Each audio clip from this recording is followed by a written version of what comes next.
زندگی دی، فہم دیا، ادراک دیا، گناہ کی قوتیں اور نیکی قوتیں ساری اس کے ساتھ لگی ہوئی ہیں۔ اس نے صرف ایک لا ابالی شخص کی طرح زندگی نہیں گزارنی کہ جو سامنے آ گیا کھا لیا اور جو زبان پہ آ گیا بول دی، ایسا نہیں ہے۔ یہ تو انسان ہے، اس کو تو اپنی زندگی کی راہیں خود متعین کرنی ہے کہ میری دنیا آخرت کے لیے نفع بخش کیا چیز ہے اور نقصان دہ کیا چیز ہے۔ انا ہدیناہ السبیل اما شاکرا و اما کفورا، کہ ہم نے اس کو دونوں راہیں دکھا دی۔ وہدیناہ النجدین، اس کو پتہ ہے یہ اچھائی ہے یہ برائی ہے، اس نے اس سے اجالنا ہے اپنے اندر کو اور اپنے باطن کو سنوارنا ہے۔ اور قرآن مجید کی کثرت سے تلاوت کریں، نفس کمزور ہوگا، تنہائی اختیار کریں، نفس کمزور ہوگا، اپنی زبان پہ قابو کر لیں، نفس کمزور ہوگا۔ اب شیطان چھٹ کر بھی عید کے دن ہمارا کچھ بگاڑ نہیں سکے گا اگر ہم نے اپنے نفس پہ قابو پا لیا، اور اگر نفس پہ قابو نہ پا سکے تو شیطان تو پھر پیچ و تاب کھا رہا ہے اور وہ ہمارے اوپر پھر اور زور و شور کے ساتھ حملہ ہوگا اور ہماری متاع عمل کو لوٹ لے گا۔ تو پھر کیا فائدہ ہوا کہ اللہ نے اس عورت کی مثال بیان کی ہے قرآن میں جس کا توازن ذہنی ٹھیک نہیں تھا، اور وہ سارا دن سود کاٹتی رہتی تھی اور شام کو اپنے ہاتھوں سے توڑ دیتی تھی۔ تو کہا کہیں ایسا نہ کرنا کہ تم بھی اس عورت کی طرح ہو جاؤ کہ اپنے ہاتھ سے کاٹا ہوا سود اپنے ہاتھوں سے ہی توڑ دو۔ پورا مہینہ بھوک کاٹی، پیاس کاٹی، تکلیفیں گوارا کی، اور شام کو جو ہے وہ اپنے ہاتھ سے ہی وہ سود کاٹنے والی خاتون سود توڑ دیتی ہے۔ تو کہیں ہم بھی ایسے نہ ہو جائیں کہ مہینے کی محنت ہر سال عید یا عید کے چند دن بعد برباد کر لیں، پھر اگلے سال مہینے کی محنت کریں، پھر عید کو برباد کر دیں، تو کیا فائدہ ہوگا؟ تو ہم نے جو نعمت سمیٹی ہے، جو چیز حاصل کیا، اس کو جذب کر لیں روح کے اندر، اس کو اپنے من کے اندر اتار لیں۔ اہل ایمان کو ایک دعا تلقین کی گئی ہے، وہ کیا دعا کرتے ہیں؟ ربنا لا تزغ قلوبنا بعد اذ ہدیتنا، اے اللہ ہدایت کے بعد ہمارے دل کو پھر دوبارہ ٹیڑھا نہ کر دینا۔ اگر ہدایت دی ہے تو وہ نصیب ہی رہے، وہ من میں جذب ہو جائے، وہ روح میں اتر جائے۔ تو میں اور آپ اپنی زندگی کو اللہ اور اس کے رسول کے نام پہ لگایا ہے، تو پھر اپنی ساری زندگی کو اللہ اور اس کے رسول کے نام پہ لگا دیں۔ وقت تیزی کے ساتھ گزر رہا ہے اور میں اور آپ لمحہ لمحہ موت کے قریب ہو رہے ہیں۔ ہمارے اٹھنے والے قدم زندگی سے گریز اور قبر کی طرف بڑھ رہے ہیں۔ کوئی 60 سال، کوئی 50 سال، کوئی 20 سال، کوئی 25 سال زندگی گزار چکا ہے۔ آج میں اور آپ اپنے ذہنوں پہ زور دیں تو کتنے لوگ ہیں ہمارے رشتہ داروں میں، ہمارے کلاس فیلوز میں، ہمارے دوستوں میں، ہمارے محلہ داروں میں، ہمارے جاننے والے جن کو ہم پہچانتے تھے، آج وہ مٹی کا رزق ہے۔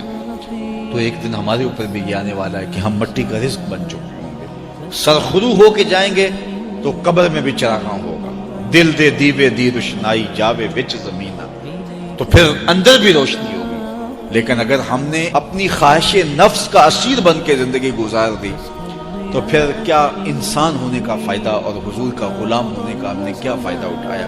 تو صاحبو آؤ مختصر زندگی کو اللہ اور اس کے رسول کے نام پہ لگا دیں، ماہ سیام کی برکتیں ہم حاصل کر لیں۔ روزہ اپنے دامن میں جو رحمتیں لیے جلوہ گر ہوا ہے، جو نور اور روشنیاں لیے جلوہ گر ہوا ہے، وہ ہم اپنے اندر اتار لیں۔ میرے حضور کا ایک فرمان سن لیجئے، ارشاد کیا من صام رمضان ایمانا و احتسابا غفر له ما تقدم من ذنبہ، جس نے ایمان کے ساتھ اور اپنے نفس کے محاسبے کے ساتھ رمضان المبارک کے روزے رکھے، میرے حضور فرماتے ہیں اللہ اس کے پچھلے سارے گناہ معاف کر دیتا ہے۔ یہ روزے کی برکت ہے، لیکن شرط رکھی من صام ایمانا و احتسابا، ایمان کے ساتھ اور احتساب نفس کے ساتھ جس نے روزے رکھے تو اس کے ماضی کے سارے گناہ اللہ تعالیٰ مٹا دیتا۔ امام محمد بن حسن الشیبانی جب بصرے آئے نا، امام اعظم ابو حنیفہ کے شاگرد تھے تو بہت وجیح تھے، اور پھر تہجد گزار، شب زندہ دار۔ تو یہودی مناظرہ کرنے کے لیے راستے میں کھڑے ہو گئے کہ ہم مسلمانوں کے امام سے ایسے سوال کریں گے کہ وہ چکرا کے رہ جائیں گے۔ اب مسلمان بھی کھڑے تھے کہ دیکھیے کیا منظر ہوتا ہے۔ امام محمد کا چمکتا ہوا چہرہ، روشن پیشانی، سر پہ جو ہے وہ سنت کا امامہ اور جسم پہ سنت کا جامہ، جو ہی آئے نا گھوڑے پہ سوار تھے، تو جو مناظرے کے لیے تیار کھڑا تھا اس کے لبوں پہ کلمہ جاری ہو گیا۔ تو مسلمانوں نے کہا تم تو مناظرے کے لیے آئے تھے، تو یہ کیا ہوا؟ تو تو اس نے برجستہ کہا جب میں نے امام محمد کے چمکتے ہوئے چہرے کو دیکھا تو میں نے کہا جب مسلمانوں کا چھوٹا محمد اتنی شان والا ہے تو بڑا محمد کیسا ہوگا؟ یہ شان ہے خدمت گاروں کی، سرکار کا عالم کیا ہوگا؟ تو اللہ نے وہ جمال دیا، وہ حسن دیا، اور جس کا حسن اللہ کو بھی بھا گیا، ایسے پیارے سے محبت کیجئے۔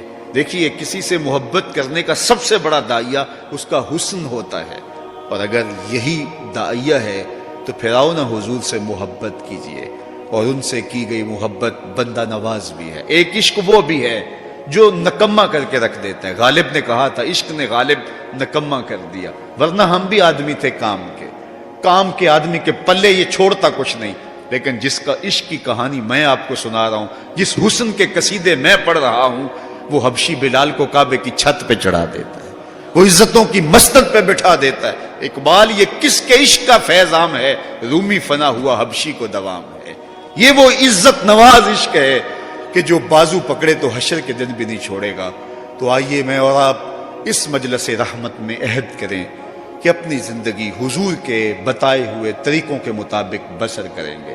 ہم حضور سے ٹوٹ کے پیار کریں گے، حضور سے محبت کریں گے، اور محبت اس بات کی متقاضی ہوتی ہے کہ آپ جس سے پیار کرتے ہیں اس کا تذکرہ کرتے ہیں، جس سے پیار کرتے ہیں اس میں آپ کو عیب نہیں دکھائی دیتا، آپ جس سے پیار کرتے ہیں اس کی اطاعت اور فرما برداری کرتے ہیں۔ تو آئیے اپنی زندگیوں کو ان کی محبت کے سانچے میں ڈھال لیں اور زندگی کو ان کی راہوں پہ چلائیں۔ آج آپ علم کی گزرگاہوں میں ہیں، کل آپ اچھے اچھے مناصب پہ فائز المرام ہوں گے۔ اس وطن کی ہم نے تعمیر کرنی ہے، اس ملک کو ہم نے سنوارنا ہے، اس ملک میں اسلام کے تشخص کو ہم نے اپنے عمل سے پیش کرنا ہے، اپنے رویے سے پیش کرنا ہے، اپنے طرز زندگی سے پیش کرنا ہے۔